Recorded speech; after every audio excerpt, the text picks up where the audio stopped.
Summer Games Fest just finished, and the grand finale at the end, of course, was the trailer for Final Fantasy VII Rebirth. We got to see lots of gameplay, story, and our first look at a couple of characters from the original game, as well as iconic locations. Today we're going to be analyzing the trailer and going through each scene. This trailer showed a ton of information in such a short amount of time, and quite possibly teases a bit more than meets the eye. This trailer had me very hyped when I watched it earlier today, and I can't wait to share my thoughts and the stuff I found in this trailer. This video will contain spoilers from both the original Final Fantasy VII game, Crisis Core, and of course Final Fantasy VII Remake / Intergrade. If you haven't played or finished these games, this is your spoiler warning. Okay, let's get on to the Rebirth trailer. The trailer kicks off with the news report from the Shinra Corporation news station.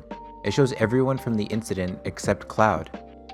Based off the ending of Final Fantasy VII Remake and Intergrade's ending, we know the team makes it right outside Calm after getting a ride from Chocobo Bill. I think this could potentially be Shinra propaganda. Remember in Final Fantasy VII Remake, they tricked Avalanche into bombing the Mako reactors so they could make Avalanche look like extreme eco-terrorists that don't care about who gets injured. This could be Shinra's way of controlling the narrative even more by claiming that they've captured them. Or perhaps maybe this news broadcast is what happened during Zack's timeline, and why Aerith isn't at the church when Zack goes to see her. We'll get into that later. In the next scene, we see the team leaving a tunnel by opening a door which looks to be from the Mithril Mines, and seeing an actual green area instead of a brown barren wasteland. I believe this and the next scene are maybe edited to throw us slightly off. In the original game, you need to get to Chocobo Bill's farm and borrow a chocobo to cross the marshes, where a giant marsh monster would chase you down and attack you if you weren't fast enough. But after they open the door, Aerith is surprised that everything is so green. But in the next scene, we see them arriving at Chocobo Bill's farm, and there's a lot of greenery around them. So either it's slightly edited for the trailer, or could this be an example of something they slightly altered from the original game for Rebirth? Square Enix did say they were keeping the iconic landmarks and locations from the original, but might be changing the order in which we arrive at each one to keep things fresh for fans of the original.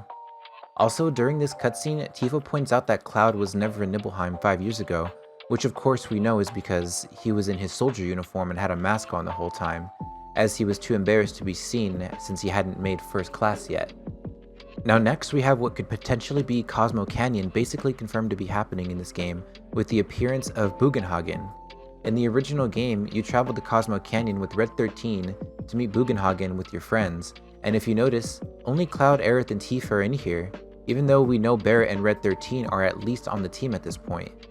This is because the original game, they would only let you pick 2 party members to join you for this cutscene, which affected your relationship points with certain characters to determine who you went on a date with in the Gold Saucer. This cutscene could potentially be low-key confirming the romance system returning.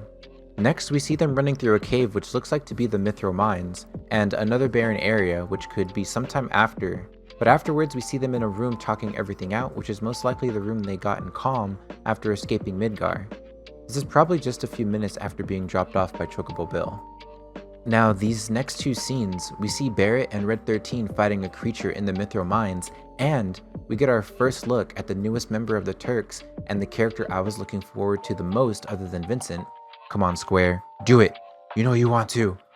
But yes, Elena's here. Now we only see Tifa, Aerith, and Cloud fighting Rude and Elena in Mithril Mines, and Barret and Red also have what looks to be a boss fight going on in the Mithril Mines.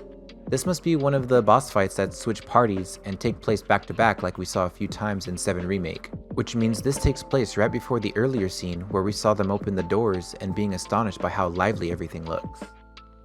Now this scene shows the team arriving to Junon, and right after we get our very first gameplay of Yuffie as a fully fledged party member doing a team-up attack with Red 13. Now if you pause at the very start of this Yuffie cutscene, you can see a building which at first I thought was the Shinra building. But if they are keeping the story similar to the original, this is most likely Fort Condor, which means this cutscene takes place right before we see the team arrive outside Junon in the previous scene. Now, we are shown what looks to be the Final Fantasy VII team on the ship from Junon to Costa del Sol, and Yuffie, being the youngest and most childlike of course, gets scared of the menacing Sephiroth, as he says, "They say she's a monster, that she can peer inside you, into the very depths of your soul. That she can become those you hate, those you fear, those you love." You know that I killed her. So, who is she? Now he's saying this while the flashback of Tifa attempting to avenge the entire village of Nibelheim before being cut down by Sephiroth plays, kinda alluding that Tifa isn't who she says she is. I'm really intrigued by this since it wasn't something in the original game. Could it be that someone else is taking over Tifa? Or is this meant to throw us off and is actually meant to reference Aerith, since we all know what happens to her in the original game, and seeing as how Aerith and Sephiroth seem to be aware that this is a separate timeline from the original game? I can't wait to see what Square Enix has in store for us. Then of course we get an updated release window of early 2024, and we are told that this game will be on 2 discs. Now the original remake on PS4 was on 2 discs, but one was the install and the other was the actual disc needed to play the game. Now that we are on the PS5, this probably means that literally 2 discs and not 3, seeing as how when Remake Intergrade released on PS5 it was a single disc, no install disc included. That's all for this little deep dive into the Final Fantasy VII Rebirth trailer. If you're hyped for Rebirth, make sure to drop a like on this video and consider subscribing to the YouTube channel. It would really help a lot.